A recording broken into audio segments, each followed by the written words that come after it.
Welcome back to the OSM channel. Unfortunately, I have some bad news for the small engine community. The EPA has required on modern small engines that there be a new emissions control component, and there's really not much information on this component out there. It's called a carbon canister, and I wanted to make this video to start the conversation. I'm not 100% sure I understand how it works. However, I've drafted a diagram as to how I think it functions, but if this is incorrect or if you're more educated on the topic than I am, please chime in the comment section down below. And I just want this to be a resource for anybody out there that is also having issues with these carbon canisters on the small engines. So let me move the camera over to this diagram that I drew, and we will start talking about carbon canister, how it ties into the engine, and why it starts dumping fuel on the ground when it fails, right? An EPA required component, supposed to be saving the environment, but doing more damage than good. I'm from the government and I'm here to help. So before I talk about how this carbon canister works, I want to talk about what happened with my engine. Now, I received this pressure washer a year ago. First year I put about 12 hours of use on it. This year I brought the pressure washer out, changed the engine oil to 10W30, and then after about 4 hours of use, out of nowhere, the engine started to choke itself off, sounded like it wasn't getting fuel, and then it died. I went to investigate and I noticed that fuel was dumping out the A port.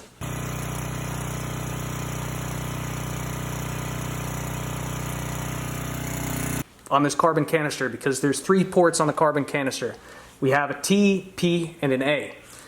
So again, this is a vapor recirculation device and capturing device, apparently. There's probably some kind of carbon screen in here, that's why it's called a carbon canister. But in the past, engines that used to work, the fuel tank used to be vented by way of either the fuel cap or there was a vent line that vented directly to the atmosphere. Well, the EPA said, we don't like that. We don't want those vapors venting directly out into the atmosphere. We want this device, a carbon canister, to be installed. And the carbon canister is supposed to capture those vapors from the fuel tank. It might hold it temporarily in this carbon canister, and then it will inject those vapors into either the carburetor or the intake as needed by way of the P port. So the flow here, I think, can go back and forth depending on, the pressure of the fuel tank. But then also with the carbon canister, the fuel tank is now sealed. There's no direct vent on the fuel tank. The fuel cap, there's a nice big gasket, and if you don't have a way to get air into this fuel tank, the system will become vapor locked, and thus you won't get your fuel into your carburetor and your engine will choke itself out. So how does air get into the fuel tank? How does the tank vent? Well, that's where the A port comes in, I believe, or air.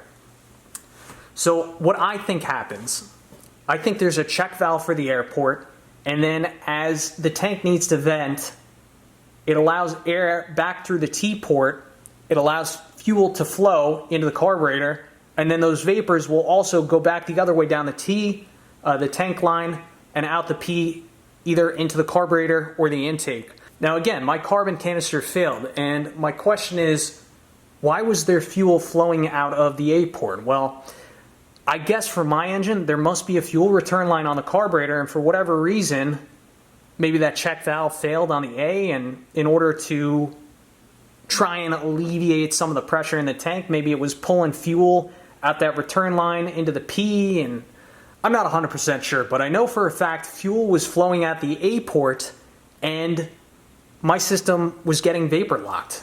There was a vacuum created in the tank, and just the engine was choking itself out. I did get my system to operate properly with this carbon canister still leaking fuel when I cracked the fuel cap open. Which brings us to our next topic. Because these carbon canisters aren't readily available and not many people understand them or how they work, again, that's why I'm making this video, what do you do when one fails?